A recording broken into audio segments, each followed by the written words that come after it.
morning, friends. It's Mrs. Fenlison here with my Blue Hippo reading buddy today. I'm going to read you a book from Anik Press. It's called Purple, Green, and Yellow, written by Robert Munsch, illustrated by Helene Desbouteau. This was one of my favorite books as a kid. It's about a little girl and her markers. Purple, green, and yellow. Bridget went to her mother and said, "I need some coloring markers. All my friends have coloring markers. They draw wonderful pictures. Mommy, I need some coloring markers." "Oh no," said her mother. "I've heard about those coloring markers. Kids draw on walls, they draw on the floor, they draw on themselves. You can't have any coloring markers." "Well," said Bridget, "there are these new coloring markers. They wash off with just water. I can't get into any trouble with coloring markers that wash off. Give me some of those." "Well," said her mother. "All right." So her mother went and got Bridget 500 washable coloring markers. Bridget went up to her room and drew wonderful pictures. She drew lemons that were yellower than lemons, and roses that were redder than roses, and oranges that were oranger than oranges.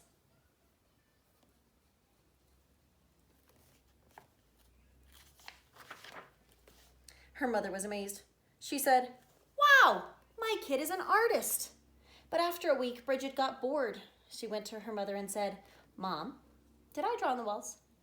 "No," said her mother. "Did I draw on the floor?" "No," said her mother. "Did I draw on myself?" "No," said her mother. "Well," said Bridget, "I didn't get into any trouble and I need some new coloring markers. All my friends have them. Mommy, there are coloring markers that smell. They have ones that smell like roses and lemons and oranges and even ones that smell like cow plops. Mom, they have coloring markers that smell like anything you want. Mom, I need those coloring markers." Her mother went out and got 500 coloring markers that smelled.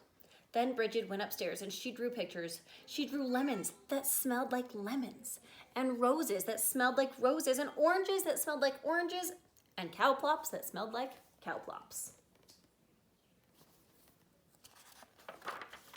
Her mother said, "Wow, my kid is an artist." But after a week, Bridget got bored. She said, "Mom, did I draw on the floor?" "No," said her mother. "Did I draw on the walls?" "No," said her mother. "Did I draw on myself?" "No," said her mother.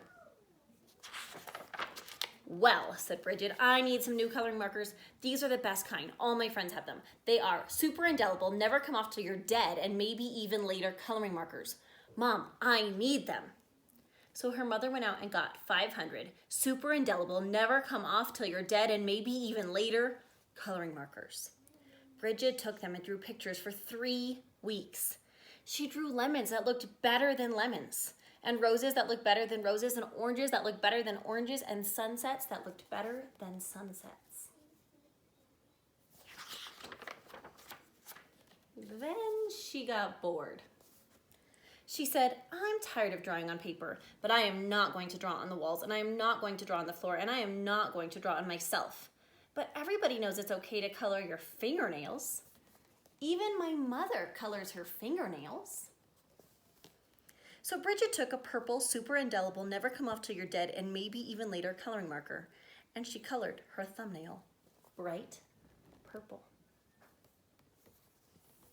And that was so pretty. She colored all her fingernails purple, black, and yellow. And that was so pretty. She colored her hands yellow, green, and red. And that was so pretty. She colored her face purple, green, yellow, and blue. And that was so pretty. She colored her belly button blue. And that was so pretty. She colored herself all sorts of colors, almost entirely all over. And then Bridget looked in the mirror and said, "What have I done? My mother is going to kill me." So she ran into the bathroom and washed her hands for half an hour. Nothing came off.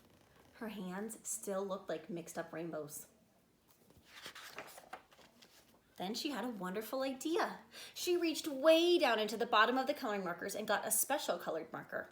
It was the same color as she was. She took that marker and colored herself all over until she was her regular color again. In fact, she looked even better than before. Almost too good to be true. She went downstairs and her mother said, "Why, Bridget, you're looking really good today." "Right," said Bridget. Then her mother said, "It's time to wash your hands for dinner." But Bridget was afraid that the special color would not stick to the colors underneath. So she said, "I already washed my hands."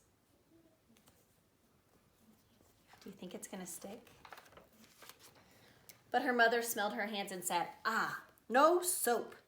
She took Bridget into the bathroom and washed her hands and face. All the special color came off and Bridget looked like mixed up rainbows.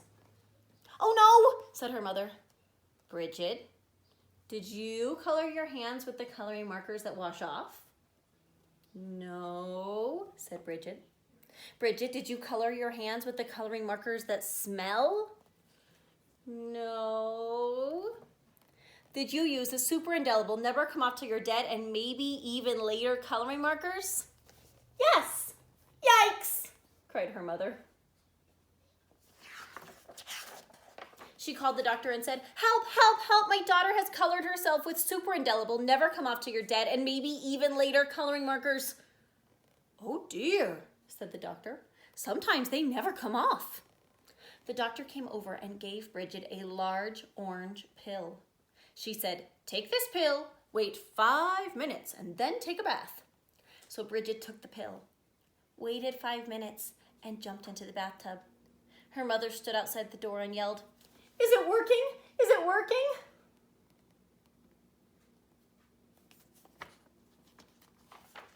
"Yes," said Bridget. "Everything is coming off." And Bridget was right. Everything had come off. When Bridget walked out of the bathroom, she was invisible. "Oh no," yelled her mother. "You can't go to school if you're invisible. You can't go to university if you're invisible. You'll never get a job if you're invisible. Bridget, you've ruined your life." "Don't worry," said Bridget. She ran into her room, got the special colored marker, and colored herself entirely all over until you couldn't tell the difference. In fact, she looked even better than before. Almost too good to be true. But her mother said, "Bridget, you can't go through life like that. You're just a picture. Everything will know there's something wrong." "No, they won't," said Bridget. "Yes, they will," said her mother. "No, they won't," said Bridget. "I colored Daddy while he was taking a nap, and you haven't noticed anything yet." "Good heavens," yelled her mother, and she ran into the living room and looked at Daddy. He looked even better than before. Almost too good to be true. "Doesn't he look great?" asked Bridget. "I couldn't even tell the difference," said her mother. "Right," said Bridget, "and neither will he. As long as he doesn't get wet." I hope you enjoyed that story. I would love to see something that you can draw with coloring markers. Just make sure you don't color on yourself or the walls or the floor. Keep that coloring on the paper. I'll talk to you later, friends. Have a great day. Bye.